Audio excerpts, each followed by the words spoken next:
The Fiend might be the worst character in wrestling today. Now, it's not the worst character ever. And in the future, there's probably going to be worse characters that are made. But in November of 2020, it's the worst character in wrestling.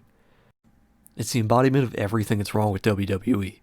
It's the endpoint of a process that is trying to avoid being the thing that it actually is. It's the result of a process that's ashamed of itself.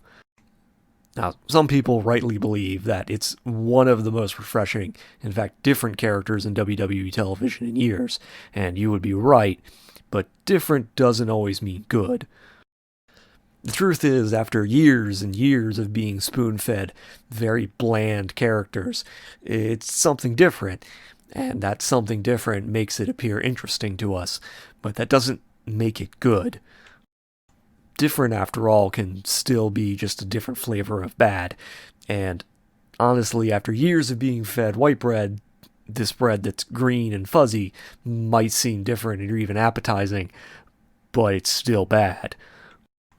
But to understand why the Fiend is so bad, and to understand what has gone wrong, you first have to ask some very specific questions about wrestling itself.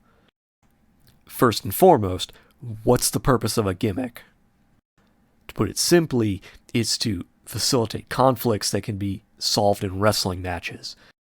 It's a bit like everything else in wrestling, from the storylines to the characters themselves, the feuds that they get into, the gimmicks.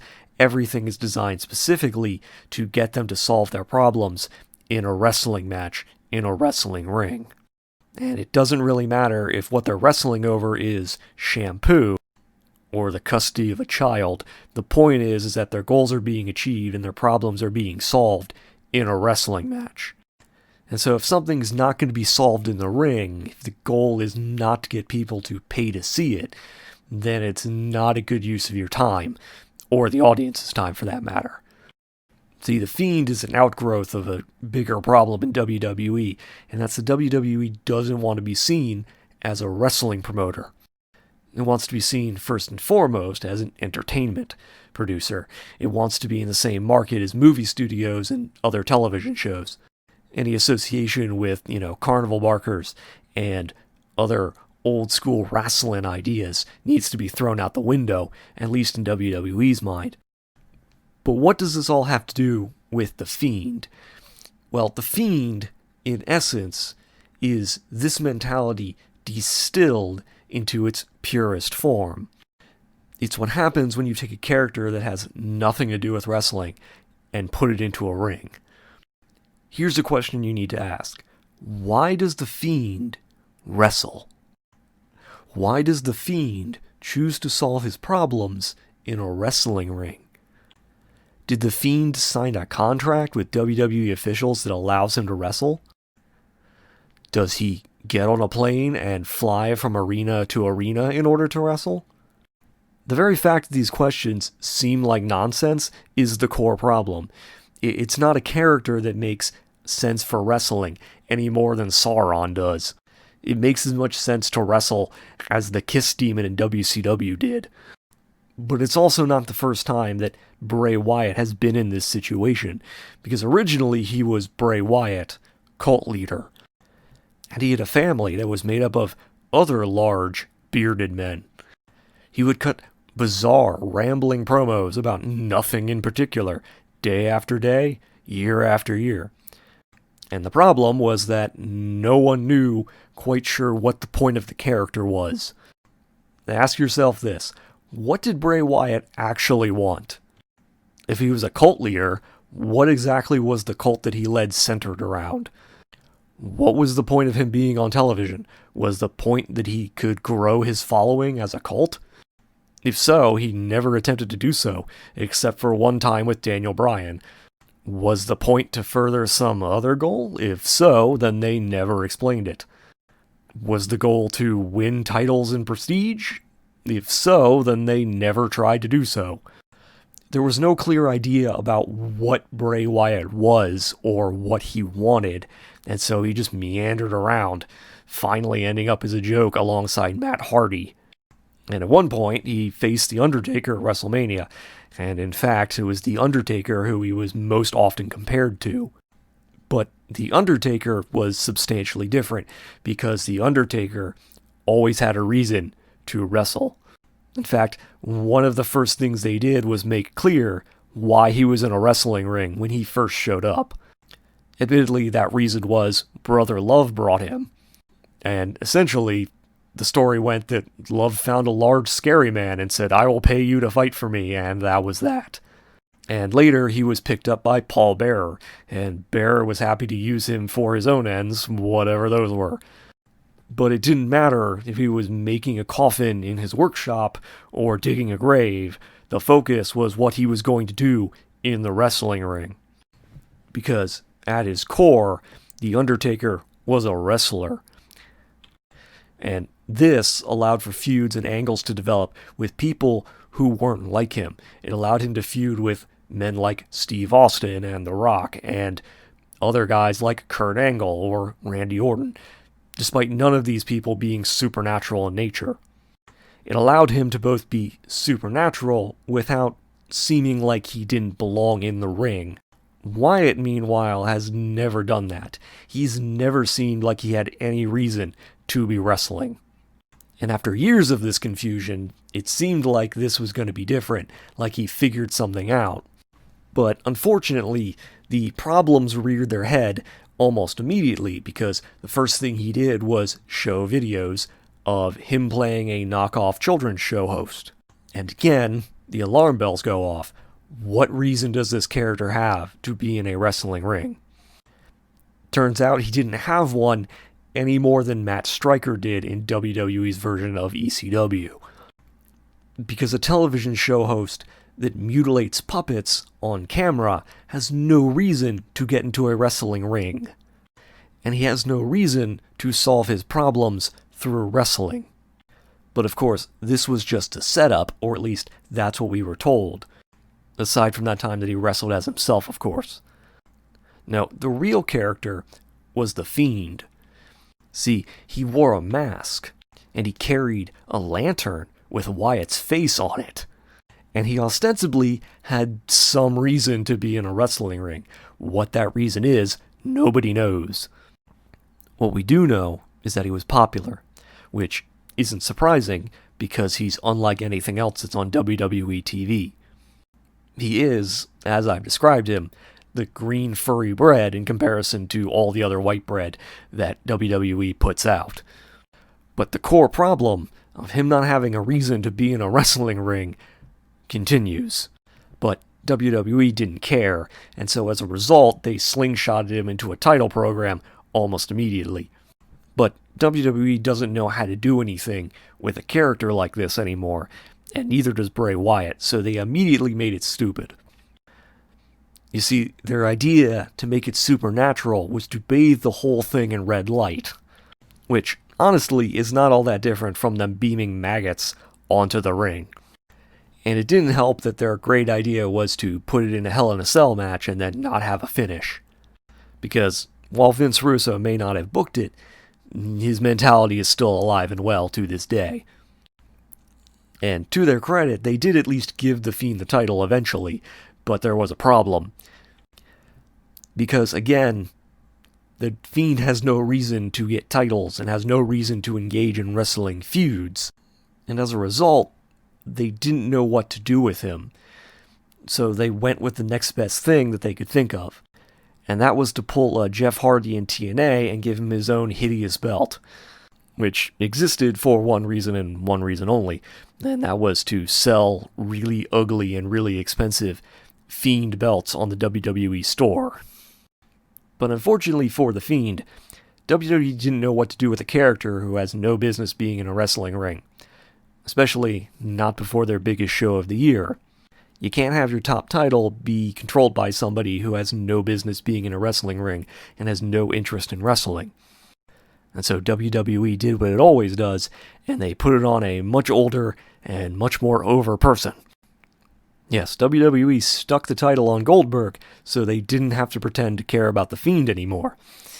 And since then, the Fiend has been wandering around, doing the same thing he did before, and really turning just into Bray Wyatt again. Because at his core, the Fiend is really no different than Bray Wyatt's old character. He still has no reason to be in a ring. And because of that, he has no way to interact with other wrestlers who are there to wrestle in a wrestling ring. Now, that's not to say they didn't try. In fact, there was a storyline that was kind of hinted at that anyone who faced the Fiend didn't come out the same afterwards. But this was never made into a real storyline, and so it either gets brought up or dropped depending on the situation. And as a result, the Fiend is, again, exactly like Bray Wyatt. He's a black hole of creativity. But I will give Bray Wyatt credit, because he kept trying with the character. And so he started cutting promos about letting him in. But there's just one problem with that. Let who in? The Fiend? Are we letting the Fiend in? Into where? Our minds? How exactly are we supposed to do that? He doesn't talk or cut promos. The Fiend doesn't have an agenda. Bray Wyatt, the cult leader, had an agenda, but that's not who the Fiend is. Are we supposed to let the Fiend into our homes? Well, he's not exactly coming to dinner, so I'm not sure how we're supposed to follow this. And so, this character, this big nothing, has returned right back to where Bray Wyatt was, which was a guy who was never taken seriously by anyone. Because telling people to let him in is no different than telling people to follow the buzzards. It's equal bits of nonsense. The thing about mysterious characters is that if you want them to be taken seriously, their motivations need to be clear. The plans that they use don't have to be clear, but their motivations need to be. If we, as the audience, can't understand who they are or what they want, they can't be compelling because there's nothing there for us to be compelled by. However, it's not enough for Wyatt to drag himself down. Much like the Wyatt family before him, Wyatt needs other people to play off of. And so enter Alexa Bliss. Now look, Alexa's a good enough competitor. She knows how to be compelling, and there's a time when she carried the division on her back. WWE knew that they had something good in her. But then she had what they thought was going to be a career-ending injury, and as a result, couldn't wrestle anymore. However, that didn't stop WWE from using her, because she's really good on the mic. They certainly didn't do what they did with Tyson Kidd, which is send him off to pasture and pretend like he never existed. And fortunately, she was eventually cleared to wrestle again, and so she entered in a partnership with Nikki Cross.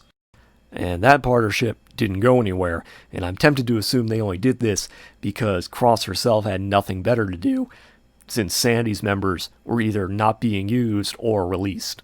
But I am also tempted to assume that they did this to protect Bliss in case she wasn't as healthy as she seemed. They certainly didn't want to pull a Daniel Bryan and bring her back to much fanfare and then have her immediately get injured again. Regardless, once they figured out that Alexa was actually healthy enough to compete, she randomly showed up in a Wyatt match with Braun Strowman, who is another Wyatt family member whose career perpetually goes nowhere. In any case, in a very short time period, Alexa went from having nothing to do with the Fiend to being his bride somehow. This was not a process that was shown on television, by the way. It wasn't made into an angle, and it wasn't used in weeks on television. All of a sudden, she's just part of the funhouse now. And I bring her up because it once again puts front and center the core issue of The Fiend. Here's a question for you. Where is the funhouse? Is it in Bray Wyatt's head? If so, how can we see it? Is this like Warrior being in the mirror again?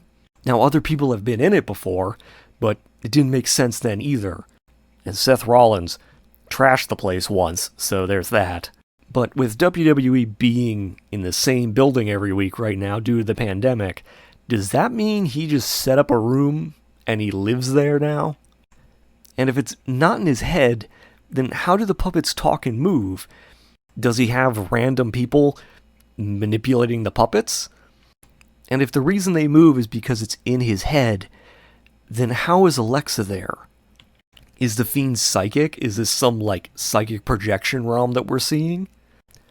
Notice how none of these questions are bringing us any closer to getting the Fiend into a wrestling ring. This isn't a question of work rate or having good matches or anything like that. This is a question of figuring out how this character, the Fiend, fits into the stories that are being told in WWE. It's not a problem that he's supernatural. There have been other supernatural characters. And they worked primarily because they were doing things in a wrestling ring. But the problem with the Fiend is that he doesn't have a reason to be in a wrestling ring. He's like he's out of the New Generation era. I mean, the New Generation era had wrestling garbage men, and wrestling dentists, and wrestling baseball players. But see, all of those characters had more of a reason to be there, because at the very least, they still wanted to solve their issues through wrestling. I have no idea what the Fiend wants. I have no idea why the Fiend became a wrestler. I have no idea what the Fiend wants to do as a wrestler. What goal does he have that he can accomplish through wrestling? It has all of the same problems that his last character did.